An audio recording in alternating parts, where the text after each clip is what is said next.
નમસ્તે વિદ્યાર્થી મિત્રો, આજે આપણે ધોરણ 12 વિષય ગુજરાતી એમાં વ્યાકરણ પુનરાવર્તન તેમાં તળપદા શબ્દો અને શબ્દપ્રયોગ વિશે આપણે અભ્યાસ કરીશું. આપણી ગુજરાતી ભાષામાં ઘણા શબ્દો એવા હોય છે કે જેના મૂળ તત્સમ, તદ્ભવ કે ઉછીના શબ્દોમાં મળતા નથી. આવા શબ્દો જે તે પ્રદેશના લોકો પોતાના પ્રદેશના લોકોની સાથે મોટે ભાગે ઉપયોગ કરતા હોય છે. શિષ્ટ શબ્દોના ઉચ્ચારણની અણઆવડતને કારણે પણ ઘણીવાર આવા શબ્દો થોડો ફેરફાર પામીને બોલીમાં સ્થિર થયા હોય છે. પેઢી દર પેઢી આવા શબ્દો ઊભી થઈ જાય છે. આવા શબ્દોને આપણે તળપદા શબ્દો,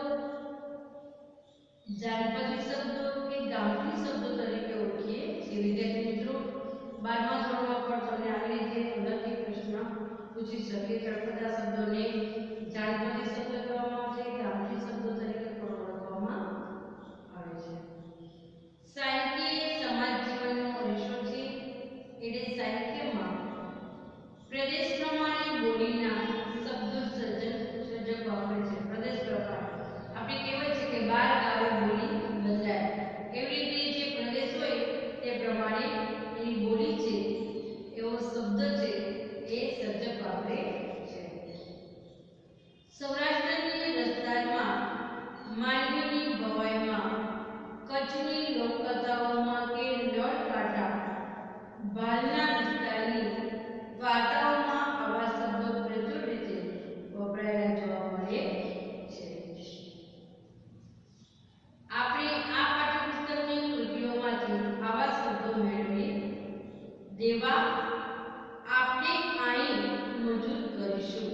દેવા આપણે અહીં મજૂરી કરીશું. આપણે અહીંયા એટલે આપણે એટલે કે આપણે, અહીંયા એટલે કે અહીં, દેવા આપણે અહીં મજૂરી કરીશું. વિહ વરહે તને એ મલક સાંભળ્યો દેવા. વિહ વરહે તને એ મલક સાંભળ્યો દેવા. એમાં ઘાટા અક્ષર છે તે જોઈએ. વિહ વર્ષે એટલે કે 20 વર્ષે, વરહે એટલે કે વર્ષે, મલક એટલે કે પ્રદેશ સાંભળ્યો. 20 વર્ષે તને એ પ્રદેશ, મલક એટલે કે પ્રદેશ સાંભળ્યો દેવા. વિહ એટલે કે 20, વરહે એટલે વર્ષે, મલક એટલે કે પ્રદેશ. વેરી ભાઈનો મણિયો તો ચારનો મહાણામાં ગયો વહેતો થા.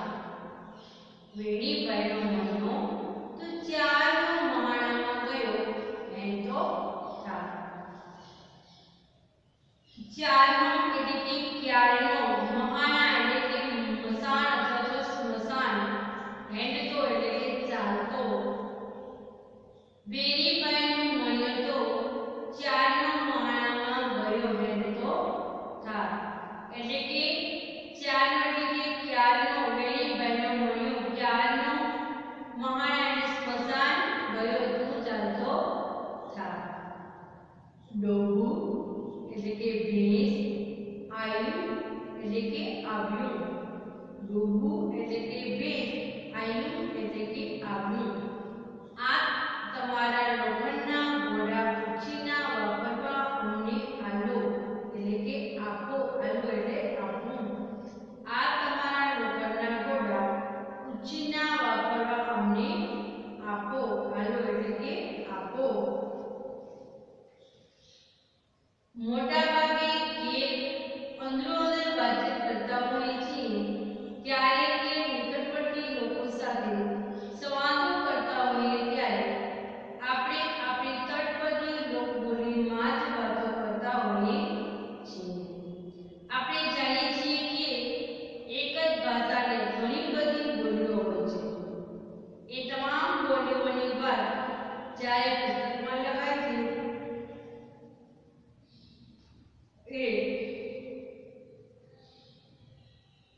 લખાય છે કે વક્તવ્ય વ્યાખ્યાન સ્વરૂપે કહેવાય છે ત્યારે ઘણા બધા શબ્દો અને કહેવાની શૈલી સુદ્ધા આપણે ફેરવીને બોલી લખીએ છીએ, જેને આપણે શિષ્ટ ભાષા કહીએ છીએ.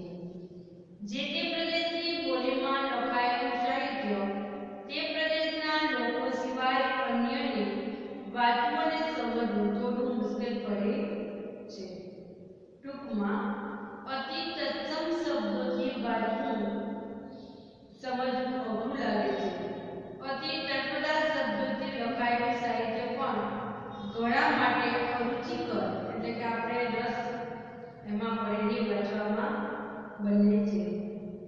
માન્ય ભાષાના શબ્દો બહુજન સમાજને વાંચવા સમજવા અનુકૂળ પડે છે. જે ભાષા આપણે માન્ય હોય, જે આપણે રોજના રૂઢિ પ્રમાણે ભાષા છે, તે આપણે વાંચવા સમજવા માટે સહેલી રહે છે. હવે જે પછી ગુજરાતની બોલીઓ વિભાગમાં પ્રાસ્તાવિક છે. વિદ્યાર્થીઓ તમે જોજો પાના નંબર 34 પર છે ગુજરાતી બોલીઓ. 12 ગામે બોલી બદલાય તે કહેવત પ્રમાણે ગુજરાતમાં અનેક પ્રાદેશિક બોલીઓ છે. 12 ગામે બોલી બદલાય તે રીતે ગુજરાતમાં અનેક પ્રાદેશિક બોલીઓ છે. સૌરાષ્ટ્રમાં ઝાલાવાડી, આલારી, સોરઠી, ગોહિલવાડીના ભેદો છે. તેમ દક્ષિણ ગુજરાતના ભરૂચ, સુરત અને વલસાડ વિસ્તારમાં ભિન્ન ભિન્ન ઉચ્ચાર ભેદો સાંભળવા મળે છે. પરંતુ વ્યાપક રીતે જોઈએ તો ગુજરાતમાં મુખ્યત્વે 4 પ્રાદેશિક બોલીઓ છે.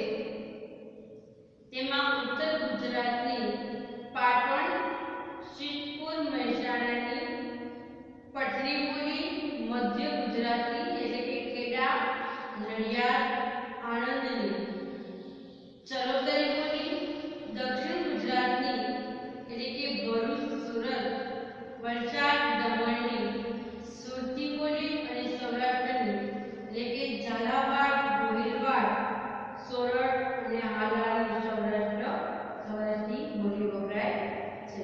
હવે આપણે જોઈએ તો ઉત્તર ગુજરાત એટલે પટરી બોલી વિશે આપણે જોઈએ. એમાં પેલું છે શબ્દને અંતે માન્ય ભાષામાં જ્યાં એ હોય ત્યાં ઈ સંભળાય છે એની જગ્યાએ કયો શબ્દ સંભળાય છે? ઈ. ઉદાહરણ તરીકે કરે છે તો કરીશ,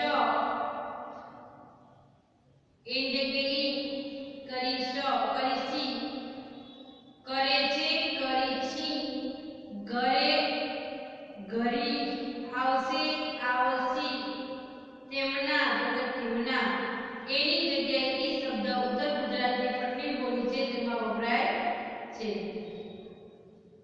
શબ્દના આરંભમાં અથવા અંતમાં આ હોય ત્યાં ઓ જેવું સંભળાય છે. ઉદાહરણ તરીકે ગામ તો ગોમ, ત્યાં તો પાણી તો પોણી, અહીં ઓય, પાંસરી ઓસરી, નાખ નોખ. ત્રીજું છે શબ્દને અંતે બોલતો આ બોલીમાં સંભળાતો નથી. ઉદાહરણ કે નહીં તો નહીં, આહા, એ. ચોથું છે શબ્દના આરંભે બોલાતો ઈ એટલે શરૂઆતમાં જે ઈ શબ્દ બોલાય છે આ બોલીમાં એ જેવું સંભળાય છે. ઉદાહરણ કે ભીનું તો ભેનું, મેણ તો મેણ. પાંચમું છે શબ્દના આરંભે હવના ધ્વનિ સાથે ઉચ્ચારાતો આ બોલીમાં એ જેવું સંભળાય છે. ઉદાહરણ તરીકે નહાવું તો નહેનું. છઠ્ઠો છે શબ્દના આરંભના કનો ચ, કનો છ, ગનો જ ઉચ્ચારાય છે. ઉદાહરણ તરીકે ક્યાં તો ચ્યાં, કેમ, ચમ, ખેતર, છેતર, ગયો હતો, જોતો. આ બોલીમાં ચનો સ, ચાર તો શાર, છનો સ, છાસ તો સાસ, જનો સ જાડ જાડ શ્યાડ સ જાડ એમ બોલે ને મળતો ઉચ્ચાર થાય છે. કેટલાક શબ્દ પ્રયોગો વિશિષ્ટ છે. ઉદાહરણ ત્યારે તો તાણે, ત્યાં તા, પાસે કની કની, ચાલ તો હે, આગળો તો અડો અથવા હડો, વાસ વાંક મહેલ, રા વગેરે. આ બોલીનો એક નમૂનો અહીં આયે બે દાડા થયા. અહીં આવે 2 દિવસ થયા. દાડા એટલે દિવસ.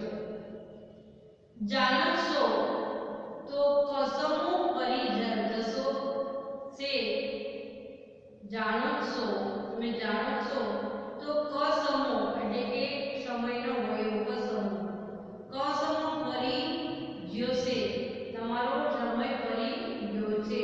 તમારો દિવસ ફરી ગયો છે. નકર વાટ ભરામણને દેહાવતે હી જવું પડે.